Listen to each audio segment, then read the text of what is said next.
हिंदुस्तान वालों, हमारे पास ऐसे मसाले हैं कि ना बिरला जी के मंदिर की घंटी बजेगी, ना हिंदुस्तान में घास उगेगा। किन हिंदुस्तानियों को गोली से उड़ाएंगे आप लोग? हम हिंदुस्तानियों की वजह से आप लोगों का वजूद है। दुनिया जानती है कि बंटवारे के वक्त हम लोगों ने आप लोगों को 65 करोड़ रुपए दिए थे, तब जाकर आपके सर पर तरपाल आई थी। बरसात से बचने की हैसियत नहीं और गोलीबारी की बात कर रहे हैं आप लोग। पाकिस्तान के एक्स मिनिस्टर शेख रशीद साहब ने इंडिया को धमकी लगाते हुए कहा है कि पाकिस्तान के पास ऐसे ऐसे मिसाइल्स हैं कि इंडिया के जो मंदिर है वो खामोश हो जाएं, उनमें कभी घंटियां ना बजे और इंडिया में कभी घास ना उगे। भूखे रह लेंगे, हम नंगे रह लेंगे। अब आप ये भाई, आप नंगे रह लेंगे तो आप नंगे रह लें, आप भूखे रह लेंगे, आप रहकर दिखाएं। कहते हैं ना कि जो गरजते हैं वो बरसते नहीं। मंदिरों को तोड़ने का और जो मजहबी जुनून है, इस तरह का जो माइनॉरिटीज के खिलाफ जो कुछ होता है यहाँ पर, वो तो हमें मालूम ही है। वो माइंडसेट हमें बहुत अच्छे तरीके से आपको मालूम। और ये वही न्यूक्लियर वेपन है जिसको कभी हम कहते हैं कि हमारे मुल्क के हालात खराब है तो हम बेचने जा रहे हैं, कभी आपको IMF कहता है कि अपना जो न्यूक्लियर प्रोग्राम है उसे आप कैंसिल कर दें। आज दुनिया में किसी महाशक्ति की औकात भी नहीं है वो भारत से बढ़ जाए। अच्छों को पानी पिला दिया है हमने। सबसे बड़ा पॉइंट यही है कि क्या शेख साहब इस वक्त ये कोशिश कर रहे हैं कि क्योंकि उनकी गवर्नमेंट नहीं है, कोई और गवर्नमेंट है, तो इस तरह के आवाज उठाकर और बातें करके FATF वालों को अपनी तरफ दोबारा मुतवज्जो किया जाए और दोबारा से इस मुल्क को ग्रे लिस्ट में शामिल किया जाए। रोहित भाई, पाकिस्तान की हालत ये है कि पाकिस्तान की फौज नपुंसक हो गई है। पाकिस्तान जो कि अपनी तारीख के बदतरीन मौशी बहरान से गुजर है, जहां पर लोग आटे के हसूल के लिए जिंदगी की बाजी हार रहे हैं, ऐसी सूरत हाल में क्या पाकिस्तान को इंडिया को धमकियां लगाना जेब देता है? आजकल भारत भी बड़े जो है एक लिहाज से एडवेंचरिस्ट किस्म के बयानात दे रहा है, बड़े बम्बास्टिक किस्म के बयानात वहाँ से आ रहे हैं कि हम गिलगित बल्तिस्तान को कब्जा कर लेंगे, ये कर लेंगे, वो कर लेंगे।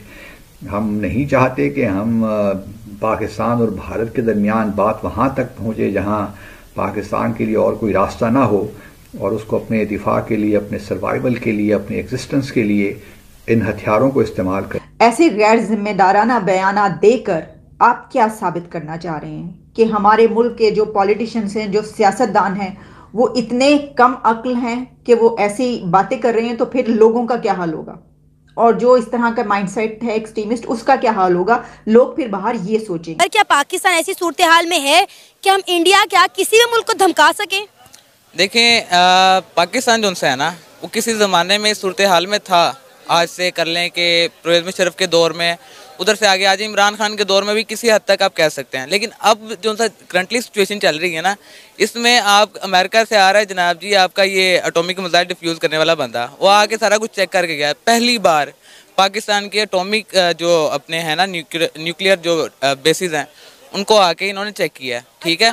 और उसके बाद आपका डर क्या कह रहा है? वो कह रहा है जी कि हम जो मर्जी हो जाए, हम अपने मिसाइल जो उनसे हैं, किसी सूरत में लॉन्ग रेंज मिसाइल जो उनसे हैं, उन्हें डिफ्यूज़ नहीं करेंगे, उन्हें ख़त्म नहीं करेंगे। जब आपके मुल्क में इस तरह की बातें हो रही हैं तो मेरे ख्याल से शेख साहब को इस तरह का कोई बयान देना ही नहीं चाहिए था। लड़ नहीं पा रही ना किसी से। हमने पाकिस्तान का हाल कर दिया। आप देखिए, मैं मतलब कहने में मुझे हर्ज नहीं है, श्रीलंका को पैसा मिल गया, पाकिस्तान को नहीं मिला। पाकिस्तान और भारत के मामलात ऐसे नहीं हैं कि एक तरफ ज़माने का सोवियत यूनियन था और एक अटलांटिक के उस पार जो है वो अमेरिका था, तो वो हालात और थे। ये तो हमारे बॉर्डर्स जुड़े हुए हैं और अगर न्यूक्लियर हथियारों का इस्तेमाल होता है तो दोनों मालिक के लिए तबाहकुन होगा, बड़े मैसिव उसके जो है डिस्ट्रक्शन होगी। सर, आप क्या कहेंगे उनकी स्टेटमेंट पर? देखिए, सबसे पहले तो मैं ये कहना चाह रहा हूँ कि शेख रशीद साहब की बात का जो है ना सीरियस लेना भी नहीं चाहिए। अच्छा। जैसे वो बोंगे इंसान है तो बिल्कुल भी सीरियस नहीं लेना चाहिए। बांग्लादेश की बात कर रहे हैं कि उस तरह जिस तरह पाकिस्तान टूटा था, आज फिर पाकिस्तान टूट सकता है। यानी ये जो बातें, ये कॉमेडी है, ये क्या है? यानी शेख साहब पहले पाव पाव भर के आपने जो है वो बम उठा के उधर फेंकने थे, इस तरह की बातें आप करते रहे, और अब आप ये कह रहे हैं कि हमारे पास जो हथियार हैं हम उसको इंडिया पे इस्तेमाल करेंगे और वहाँ के जो मंदिर हैं उनकी बेल्स जो हैं वो बंद कर देंगे। मसला ये है कि ये जो खैर ये मंदिरों को तोड़ने का और जो मजहबी जुनून है, इस तरह का जो माइनॉरिटीज के खिलाफ जो कुछ होता है यहाँ पर, वो तो हमें मालूम ही है, वो माइंडसेट हमें बहुत अच्छे तरीके से आपको मालूम है। लेकिन ये जो बात की है कि नंगे रह लेंगे, भूखे रह लेंगे, तो शेख साहब तो बिल्कुल नंगे भूखे नहीं रहते, क्योंकि वो रहते हैं लाल हवेली में और वो क्यूबा के सिगार पीते हैं। नंगा भूखा किसको रखते हैं? नंगी भूखी कौन है? अवाम। और ये वही न्यूक्लियर वेपन है जिसको कभी हम कहते हैं कि हमारे मुल्क के हालात ख़राब हैं तो हम बेचने जा रहे हैं, कभी आपको IMF कहता है कि अपना जो न्यूक्लियर प्रोग्राम है उसे आप कैंसिल कर दें, और हम इसी की तड़ियाँ लगा रहे हैं, इसी की धमकियाँ लगा रहे हैं इंडिया को। किसी दिन मोदी जी ने डिसाइड कर लिया ना, दवाइयाँ नहीं भेजेंगे। $1.3 बिलियन की दवाइयाँ जाती, उस पर पाकिस्तान की ये बुढ़े बच्चे बीमार जिंदा है। सस्ते आटे की लाइनों में कौन लगा हुआ है? अवाम। वो बेवकूफ लोग जो उनको वहां पे खड़े होके सुन रहे थे ये सब कुछ, और वो ये सच समझ रहे थे। इधर देखते हैं तो कर्जा, इधर देखते हैं तो कर्जा, उधर देखते हैं कर्जा, पीछे देखते हैं कर्जा। आज हम किसी दोस्त मुल्क में जाते हैं तो वो कहते हैं ये आए हैं मांगने के लिए। जय हिंद दोस्तों। इस समय पाकिस्तान में खाने के लिए आटा नहीं है, लेकिन वहाँ के पूर्व मिनिस्टर शेख चिल्ली ने भारत को न्यूक्लियर बम की धमकी दी है। मैंने अपनी पूरी लाइफ में ऐसे चूतिए नहीं देखे। जो मुल्क एक एक दाने के लिए तरस रहा हो, जो मुल्क एक एक अरब रुपए के लिए कभी चीन तो कभी IMF के सामने लेट रहा हो, वो भारत को न्यूक्लियर बम की धमकी दे रहा है।